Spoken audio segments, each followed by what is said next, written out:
Hey, I hope you're doing well. Just a quick observation today after watching our most recent match play video that got published to the new Real Tennis YouTube channel. If you go to YouTube and just type in Real Tennis, it was a match between Scott, aka Angry Old Man, who you've seen training with me a lot, playing a lot of matches on Essential Tennis, and Joey, a new player, a youngster, really just solid, smart, savvy player. So watching them, which you should watch this match because you'll just learn a lot.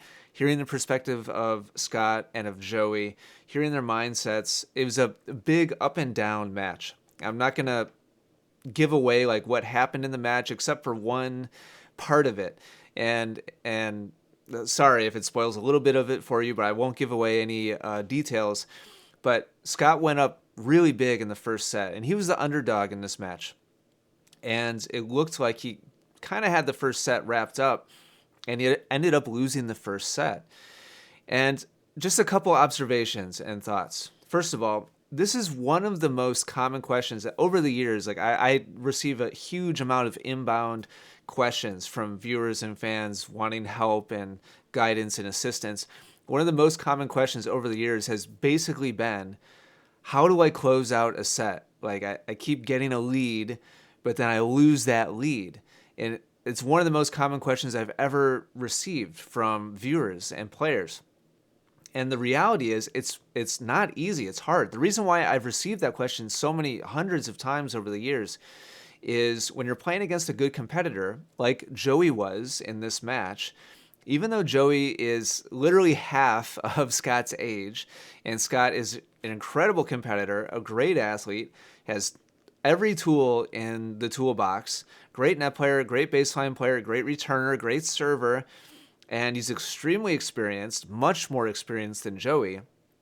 He still had a hard time closing out this lead. So, what can we learn from that? Well, I think on the flip side, if you're Joey, and here's where Joey did an incredible job. If you're Joey, especially as a youngster, and I don't even necessarily mean like age, but relative to your experience level in tennis. If tennis is like your first sport, let's just say it is for many people who follow me, and you don't have a big back catalog of experience as a competitive athlete, it can be extremely easy once you get down one break, once you get down two breaks, to mentally, psychologically, emotionally start feeling down and start saying to yourself, man, this is just looking terrible. I actually made a comment. I was commentating on this match with Mark Sanset, and I made a comment, man, if you're Joey right now, it's got to be kind of hard to not be thinking that I just want to avoid the bagel at this point, like losing 6-0. It's hard not to have that pop up in your head. Like once you get down 2-0, 3-0, maybe 4-0, it's very natural. It's human nature to start to think about the worst case scenario and think about the what ifs. Start projecting into the future and wanting to protect yourself and your ego and your image and so on and so forth. So anyway, I obviously already gave away the fact that Joey did win that set, and I encourage you to watch it to find out how he did it. But if you're Joey, if you're in a position where you're down a bunch in the first set or the second set or the match, a little bit more macro setting, like overall, like you're down a bunch, please know that from Scott's perspective, it's very human nature that at that point you take your foot off the gas. And you take a little bit of a sigh of like relief. You congratulate yourself a little bit. You give yourself a little bit of a pat on the back and say, oh man, I'm playing so well today. I didn't expect to be doing this good. And everything is feeling whatever the situation is, right? It's easy to fixate on the positive when you have, especially an unexpected lead. And it's easy to fixate on the negative when you have maybe an unexpected negative, experience that you're in the middle of. When you're down in that situation, please know the door most of the time will open for you. And that's kind of my big message today for you, mentally, in terms of mental toughness, in terms of competitive development of yourself as a player.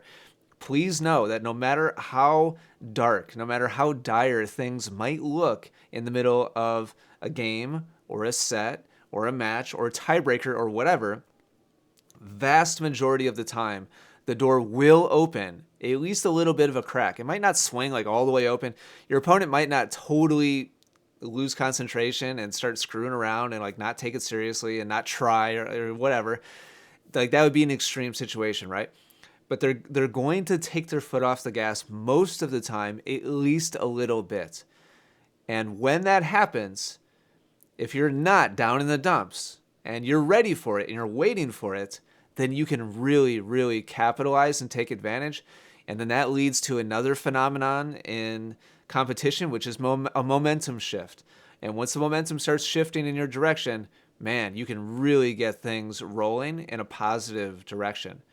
So hopefully this all makes sense. Just kind of trying to map it out a little bit. I found that example of Scott versus Joey just a really interesting and like just a perfect example of like how that can happen. Even though Scott is extremely experienced and very skilled and, you know, super talented, like great competitor, it can still happen against that type of opponent. So go watch the example. Go check it out. But hopefully just me if you don't, hopefully just me describing it gives you something to think about, and you'll have a little bit of perspective the next time it happens to you. Hopefully it makes sense. Thanks for watching. Hope you're doing well. Talk to you again soon.